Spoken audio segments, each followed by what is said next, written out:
that you might be doing. Okay, the big key workouts for a sprinter are going to be either acceleration workouts, you're going to be doing max velocity, or then you're going to be doing energy system development. There's different energy systems that a sprinter has, all runners have, right? We'll talk about all of this. Okay, now, this is the main part of practice. Not plyometrics, not weight room, not necessarily block work, okay? Not yoga or Pilates, whatever. This is it. So this must be protected. You can cut and adjust, warm up, cool down, weight room, plyometrics, all that can get cut.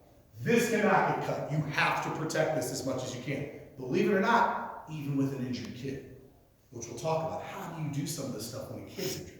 I'll show you some stuff today on how to do it. Now, the other thing you need to be understanding of, your recovery matters. Coach was talking about different recoveries as you improve. Do we do 3 minutes? Do we do 30 seconds? It all depends on what you're trying to get accomplished. But the general rule is this, very general rule.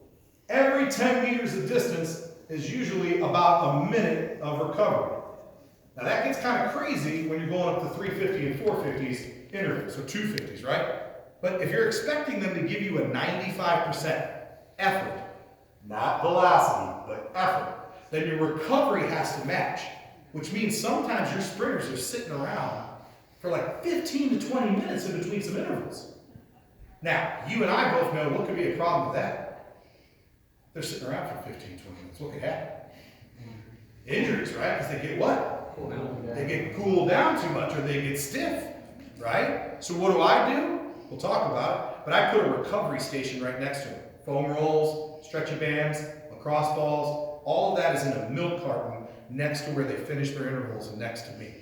The other thing is I'm talking to them all the time, which we'll talk about that on the recoveries, how we do that and why I do that. But here's a real quick trick to how to fix this. 15 minutes, 14 minutes, 10 minutes, if that feels really long to you, halfway through the recovery, we get the kids up on their feet and we have them do slight build-ups. So slight build-ups of like 70, 60%, 70% effort. They do the build-up in the middle of the recovery period, and what they found through research is that you can sustain a better level of effort throughout a long workout with these build-ups in between the recovery that are not exhausting. We don't want them going full speed. We want them going fast enough just to wake the legs up a little bit so that they're not completely stiff at the end of that recovery. Now, if you're really cute and really smart, you put out mini hurdles with that too. And then you have them do the mini hurdles, you run over the mini hurdles on the build-ups halfway between that recovery break too. And then you have them chill out again.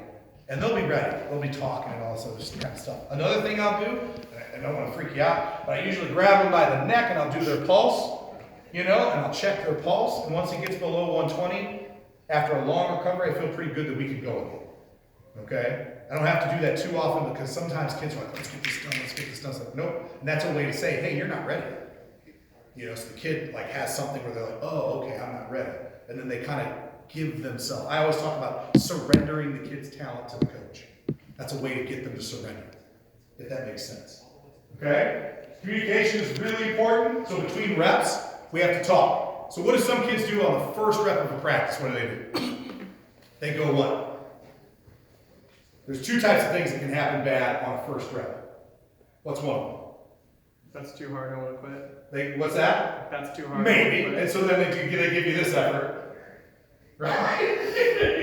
And they'll poop run down the hall, right? It's terrible. What's the other one they do? Way too fast. And they blow up the entire workout. Right? So on the first one we talk about, first rep, I always say to them, this rep you need to be disciplined. I've asked you to give me a time, and I'm going to give you this much recovery. Be disciplined, hit your time. Then in the middle reps, I talk to them about we need to be consistent. Here's how you be consistent. And a lot of times we will start our sprinters, if we have enough space, we'll still have them do a 3-point on almost every interval. Okay, so that they get used to accelerating out, and you can't really accelerate out slowly. So even on our tempo 200s, like Coach was talking last hour, the first 40 are still pretty fast, and then we settle into a rhythm. But in there, I'm cueing them, I'm talking about be consistent, be consistent. Then, the rep they usually, even a good kid, the rep they will screw up on is the second to last rep. Because they're almost done, and that's where you'll see the kid give it. Okay? They'll give it. So I always talk to them, I'm like, this is your mental rep. You've done a great job, you've done excellent. This rep, I need you to be disciplined. It's your mental rep, it's your penultimate rep, because this is the rep that people give in. You're not giving in, because you're going to be disciplined. Be mentally ready on this rep. And sometimes kids will, they'll still screw up occasionally, but you will not have as much of it. And then the last rep, kids can always run fast, but that's the opposite thing. So then the opposite thing that happens on the last rep is now a kid will go out there who's been sandbagging the entire workout, and now they're trying to look like Carl Lewis, for the Santa Monica Track Club, running down the track. And it's like, hey, Carl, where were you the other 4 reps? So on this one, we say, last one, but it's the fast one, but no racing. We know the last one's going to be the fast one, but no racing. Okay? You're running with blinders on, hit your pace, last one, fast one. Okay? So now we don't have injuries, because then you'll have that kid who hasn't been challenged all workout, and they're like, this kid isn't going to beat me now, he's been sandbagging. Oh, hell no, right? And then they get hurt. So you have to really know what you're dealing with when you're talking to them. Another thing, this is when I tell them funny stories from throughout the day, or funny stories about me in a workout that I did. And I just try to get them laughing in the recoveries and the breaks. It's a really important time. It's a time to be coaching, even though they're children. All right, so acceleration. So acceleration can happen in a variety of different ways, and you can do a variety of different workouts. I like to play around with it. I like to give them tasks. So not just accelerating, just to accelerate, but giving them tasks. So like one of the things we'll do is an acceleration game. And so we'll give them different activities to do within this module that are really fun. So we'll do one where they dance. And so I'll say dance, and they give me some goofy dance moves, but they gotta listen to when I clap, and then when I clap, they gotta take off.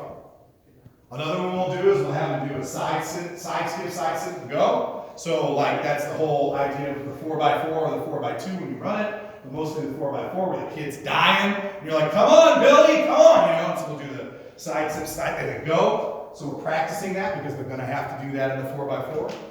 We'll do ones where we have them be held by a partner or a coach, and you'll see I'm holding the ankles there because they need to learn how to sprint as they get into the transition.